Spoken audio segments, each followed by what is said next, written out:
What if the very thing that made you a star became the reason no one ever truly saw you? Hollywood has always worshipped beauty. It builds myths out of cheekbones and kills careers over wrinkles. But behind the shimmer of spotlight and silk gowns lies a much colder truth. Beauty, in Tinseltown, is not a gift, it's a contract. One written in invisible ink, signed in silence, and enforced without mercy. For some stars, their faces became prisons, their bodies, battlegrounds. Studios froze them in images they could never outgrow. Critics dismissed their depth before they even spoke. Audiences demanded eternal perfection. And the system? It chewed through one icon after another, glamorizing their destruction until nothing was left but posters and perfume ads. These weren't just beautiful people, they were brilliant, difficult, complex. But their stories were edited down to waistlines, hair color, and the fatal sin of being too perfect to suffer. In this video, we step into the shadow behind the spotlight, not to diminish beauty, but to expose how Hollywood turned it into a double-edged blade. Some survived. Others vanished behind the mirror. These are 20 stars whose beauty became their curse, a countdown, not of careers, but of cages. Which of them do you think paid the highest price? Fact has own Jean Harlow. They called her the Platinum Blonde. She was only 21 when her image crystallized into Hollywood legend. Peroxide hair, arched brows, a voice like champagne left out overnight. But Jean Harlow wasn't born to be a sex symbol, she was molded into one. Before MGM found her, Jean was a shy girl from Missouri. She never intended to act, but once the studios saw her, they rewrote her destiny. Her voice was coached to sound breathier, her wardrobe tighter. Her innocence sold off in layers of satin. The public saw a goddess. Behind the scenes, Jean battled illness, toxic relationships, and a studio that refused to let her grow beyond her image. She begged for serious roles. She wanted to prove she had depth, but Hollywood had decided Jean Harlow was beautiful. And that was all. At 26, she collapsed on set, kidneys failing. Her mother, who was contractually bound to manage her, refused hospital treatment until it was too late. Jean Harlow died young, still in her prime, still trapped in the glow of a studio-crafted illusion. Was her beauty a blessing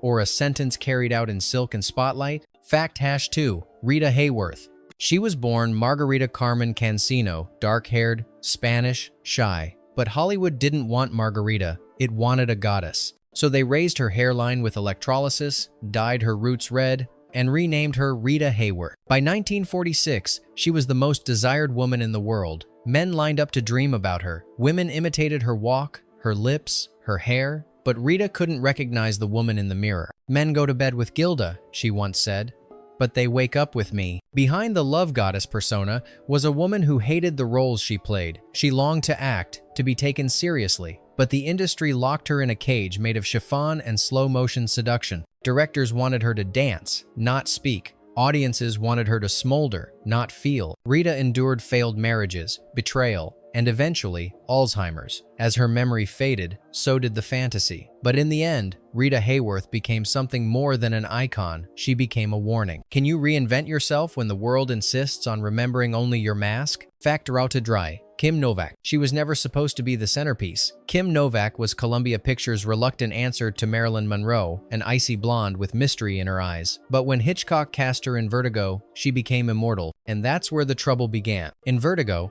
Novak plays a woman remade to resemble another, a double life, a haunting beauty. The irony? That was already Kim's real life. The studios had reshaped her, changed her name, buried her Czech heritage. They wanted elegance without edge, allure without attitude. The film's success should have elevated her. Instead, it froze her. Novak became the phantom woman on the tower. Critics dismissed her performance, saying her beauty eclipsed her skill. Directors offered her variations of the same role, icy, enigmatic, empty. Kim fought back. She turned down roles, disappeared from Hollywood, raised horses, painted. But the public never let go of that image, the haunted blonde in Hitchcock's fever dream. What happens when your most famous role becomes a mirror you can't break? Fact hash 4.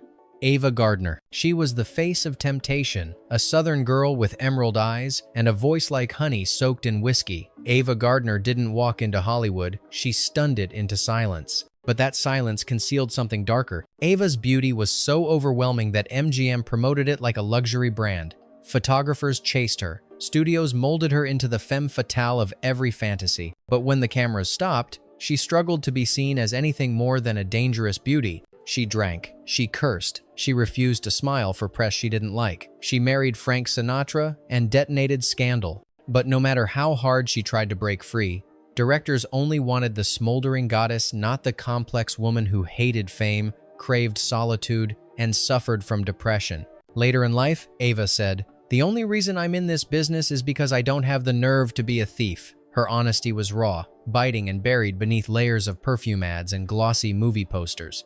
Can a woman be both beautiful and defiant, or does one always erase the other? Fact #5. Grace Kelly. She was Hollywood royalty before she ever married into it. Grace Kelly, icy, elegant, unreachable. Hitchcock called her the paradox, fire in ice. But as her fame grew, so did the pressure to remain untouchable. In films, Grace played women who were always composed, always clean. Her characters never bled, never cracked. But behind the veil of composure, Grace was a woman of appetite. She loved fast cars, dangerous men, and flirted with controversy. That duality made her fascinating. It also made her a target. When she married Prince Rainier and became Princess of Monaco, the public cheered, but the industry sighed in relief. Grace Kelly, the impossible muse, had been placed in a museum. She never acted again. For decades, people remembered the crown, not the craft, the palace, not the performances. She became a living statue trapped in fairy tale frost. What does it cost to be a symbol of perfection when all you ever wanted was to feel real? Fact #6. Alain Delon. He was called the male Brigitte Bardot, a face so flawless it defied geometry. Alain Delon walked through the 1,960 seconds like a myth come alive, detached, magnetic, lethal. But what happens when your looks are so sharp they cut away everything else? Delon wasn't just an actor, he was an icon of cold beauty. Directors cast him as hitmen, seducers, stoic heroes. Audiences fell for the enigma, the silence. But few noticed that the silence wasn't acting, it was armor. Critics rarely praised his performances. They praised his face, his stillness, his animal magnetism. Delon, who craved serious artistic respect, found himself boxed in by his own bone structure. Later in life, he grew bitter. He spoke of loneliness, of disgust with fame. He said, "Beauty is a curse when it hides everything else you are." Behind that perfect face was a man who felt perpetually unseen. Can charisma survive when it's mistaken for vacancy? Fact #7. Sharon Tate. She was sunshine bottled into a body. Sharon Tate had a face that could calm storms, wide eyes, golden hair, and a smile so pure it almost felt fictional. Hollywood was ready to make her the next big thing. Instead, it made her a symbol of something far darker. Tate didn't want to be a starlet. She wanted to act, to earn her place. But directors cast her for her glow, not her grit. In Valley of the Dolls, she was all curves and innocence. Critics sneered, but audiences couldn't look away. Then came August 1969, the Manson murders. Tate, pregnant, luminous, on the verge of stardom, was slaughtered. Her death wasn't just a tragedy, it was a spectacle. Newspapers printed the most flattering photos. Hollywood whispered, "How could something so beautiful end like that?" In death, her beauty became myth. In life, it had made her vulnerable, stripped of nuance, reduced to a headline, then to a legend, then to a ghost. What if the thing that made you visible is the same thing that made you a target? Fact #8. Natalie Wood. Natalie Wood grew up under hot lights. As a child star, she was America's sweetheart, wide-eyed, trembling, always soft-spoken. As she matured, the roles stayed the same. Always gentle, always fragile, always beautifully breakable. But Natalie was more than her image. She fought for deeper parts. She pushed through traumas from sexual abuse rumors to a turbulent marriage with Robert Wagner. Yet every time she stepped on screen, Hollywood wanted only the doll-like girl who danced through West Side Story. She feared water. It became symbolic. In 1981, she drowned under circumstances still debated. Her death spawned tabloid frenzy, but lost in the noise was the truth. Natalie Wood spent her life trying to be taken seriously, and even in death, her beauty overshadowed the questions that should have mattered. What do you do when everyone remembers your face, but no one ever listened to your voice? Fact #19. Carole Landis. She was the blonde bombshell who had it all on paper. Carole Landis sang, danced, acted. She entertained troops in World War II. She lit up every room she walked into. But behind the dazzling smile was a woman slowly suffocating. Carole's career soared in the early 40 seconds. Fox adored her. Audiences loved her. But the studio system wanted obedience, and Carole had questions about pay, about scripts, about why women were treated like ornaments. She pushed back, and slowly, the roles dried up. Her personal life unraveled. Affairs, rejections. She fell in love with a married actor who refused to leave his wife. One night, after a dinner where he once again told her no, she took a handful of pills and left a note. The press called it tragic. The studio called it unfortunate, but neither called it what it was. The destruction of a woman whose beauty stopped people from hearing her scream. How many perfect faces are just masks, concealing the fractures beneath? Fact cancelletuno. Veronica Lake. Before Marilyn, before Bardot, there was Veronica Lake, the woman whose pique-wajou hairstyle could stop traffic. It wasn't just a look, it was an empire. Her image during World War II became so iconic that women across America copied her waves until it got soldiers killed. Factories reported accidents because women's hair kept falling into machinery. The government asked Veronica to change her style for safety. Overnight, her signature disappeared, and so did her career. She had been built on that single visual, a perfect illusion of mystery. Without it, the studio didn't know what to do with her. The public moved on. Alcohol, bankruptcy, failed marriages followed. By her 40s, the woman once called the face of an era was tending bar under another name. When she died, newspapers barely noticed. Beauty had made her famous. Losing it made her invisible. Can anyone survive Hollywood when their identity is only one strand of hair away from vanishing? Fact. Una day, Marilyn Monroe. No name defines beauty like hers, and no story defines the cruelty behind it more completely. Marilyn Monroe wasn't born. She was manufactured. Norma Jean Baker was the girl. Marilyn was the product. Fox built her like a formula. Peroxide, curves, innocence, and danger. The world fell in love, but few noticed how lonely she looked when the cameras stopped. She read Dostoevsky, studied method acting, sought meaning, but producers told her to smile more. She did, until she couldn't. Men desired her, mocked her, owned her. The public adored her, even in death. But the real Norma Jean vanished somewhere between the flashbulbs and the pills. Her beauty wasn't her blessing, it was the mask that Hollywood stapled to her soul. Can someone built to be loved ever find love that's real? Fact cancelletuno due. Linda Darnell. She was called the girl with the perfect face. Fox promoted her as divine symmetry incarnate. But perfection is a cruel demand. It doesn't allow room to age, fear, or fail. Linda began acting at 15, lied about her age, and spent her youth trying to keep up with an image she didn't choose. She was smart, ambitious, and fiercely independent. But the studio wanted obedience, not intellect. As she grew older, her features matured, and so did Hollywood's rejection. She became obsessed with maintaining her beauty. Alcohol and despair followed. In 1965, she fell asleep smoking after watching one of her old films. The fire consumed the house, and her. They called it irony. She called it inevitable. When beauty is worshipped like a god, does it ever stop demanding sacrifice? Fact Hasson 3, George Peppard. When George Peppard walked into a room, it stopped breathing. Chiseled, icy, composed, he was the man you couldn't look away from. Breakfast at Tiffany's turned him into a household name, but the industry didn't see a serious actor. It saw a jawline. Peppard studied at Carnegie Mellon and honed his craft on stage. But the moment he became a leading man, Hollywood shut the door on his complexity. He wanted roles with moral weight. What he got were scripts that used his face like a costume. Behind the scenes, he clashed with directors, turned down formulaic roles, and struggled with alcoholism. Studios called him difficult. What they meant was, he refused to be pretty and silent. His later career was a patchwork of missed chances. His face aged, but the image clung. The man inside, the war veteran, the thinker, the artist, remained misunderstood. When beauty puts you on a pedestal, how do you convince the world you're more than just the statue? Fact numeral 14. Lana Turner. They called her the Sweater Girl, a nickname that reduced Lana Turner, a woman who survived scandal, grief, and reinvention into fabric and flesh. Her beauty was a national obsession, but it became her greatest trap. Discovered at a soda fountain, Turner was barely 15 when she became Hollywood's next object of desire.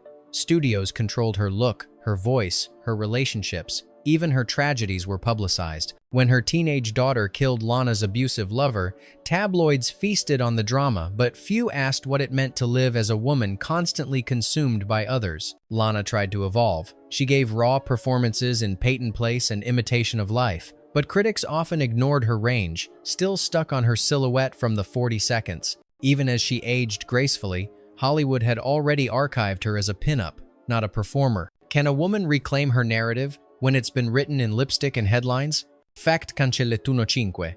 Dorothy Stratton. She was too beautiful for her own era. Dorothy Stratton rose from Vancouver waitress to Playboy playmate to rising actress. Her face ethereal, soft, almost unreal, drew comparisons to a living statue. But statues don't get to choose where they stand. Discovered by Paul Snider, a controlling promoter who became her husband, Dorothy's ascent was haunted from the start. As she gained fame and power, Snider grew violent, jealous, desperate. She tried to leave. He stalked her. Then, in August 1980, he murdered her just as she was breaking into real acting. Peter Bogdanovich, her director and lover, later wrote The Killing of the Unicorn, blaming a culture that turns beauty into possession. Stratton became a martyr not just to violence, but to a system that packages women as fantasies and destroys them for trying to wake up. When you're made into a dream, what happens when you start to become real? Fact numero 6. Elizabeth Taylor. She had violet eyes, a gaze that directors called unfilmable because no lens could fully capture it. Elizabeth Taylor wasn't just beautiful, she was mythic. From National Velvet to Cleopatra, her image shimmered with power. But power, when tied to beauty, comes at a price. Taylor was a child star, a tabloid magnate, and an icon before she could legally vote. Her marriages were public property. Her weight, her health, her diamonds, everything dissected. Critics often questioned her acting, blaming her looks for distracting from the performance. And yet, when she delivered stunning work in Who's Afraid of Virginia Woolf, some still asked, is it just makeup? As if a woman that beautiful couldn't also be messy, sharp, and brutal on screen. Taylor spent decades trying to outgrow her image. She became an activist, a businesswoman, a friend to the sick and dying. But to millions, she remained the eternal Cleopatra, sealed in eyeliner and expectation. What does it take to prove you're more than legendary when your face became legend first? Facte 17, Farrah Fawcett. One poster. That's all it took. Farrah Fawcett in a red swimsuit, smiling with sunlit teeth, became the most sold image of the 1,970 seconds. Overnight, she wasn't a person, she was an emblem of the American dream in feathered hair. But Farrah wanted to act. She wanted to bleed, break, and rage on screen. So she left Charlie's Angels and fought for dramatic roles. Hollywood laughed. Directors hesitated. Audiences weren't ready to see their sunny poster girl unravel. When she starred in The Burning Bed, portraying an abused wife who takes back control, she stunned everyone. But the applause faded. The image lingered. No matter how much she transformed, the world still saw the smile, not the scar. Even in death, battling cancer with grace and defiance, she was overshadowed. Her passing was eclipsed by Michael Jackson's death on the same day. What does it say when a woman's final act of courage is silenced by the memory of her hair? Fact 18. Michelle Pfeiffer. She was the perfect face of the 80 seconds and 90 seconds. Icy, symmetrical, untouchable. Michelle Pfeiffer had a beauty so precise that it made casting directors nervous. She was too perfect to play ordinary, too refined to seem real. Behind the alabaster skin was a woman constantly fighting the label. Pfeiffer chased difficult roles, dangerous liaisons, the age of innocence, white oleander. She succeeded, but still, profiles focused on her cheekbones, not her choices. It took decades for critics to catch up. Her performances aged well, her presence deepened, but for years, her beauty disqualified her from being serious. In an industry where men are allowed to be rugged, strange, and brilliant, Pfeiffer had to apologize for looking flawless. She once said she hated mirrors, not because of vanity, but because they reminded her of how others only saw her surface. What if the world spends so long praising your perfection that it never dares to see your pain? Fact 19. Raquel Welch. She was the cave woman in the fur bikini. One photo from 1 million years BC turned Raquel Welch into the ultimate sex symbol, a term she loathed but could never shake. Welch was no stranger to ambition. She trained hard, studied film, and longed to be seen as a serious actress. But the world only wanted her body. Casting directors dismissed her intelligence. Journalists obsessed over her measurements. When she fought back, she was labeled difficult. Even as she delivered strong performances in films like The Three Musketeers, critics called her surprisingly capable, as if skill had no place in that face. In interviews, Welch grew sharper, angrier. She knew what she had become, a poster, not a person. She spent her later years redefining her image, writing about dignity, health, and aging. But the fur bikini still followed her, whispering over every achievement. How do you evolve when the world insists on freezing you in time? Fact Rotetz Vinul.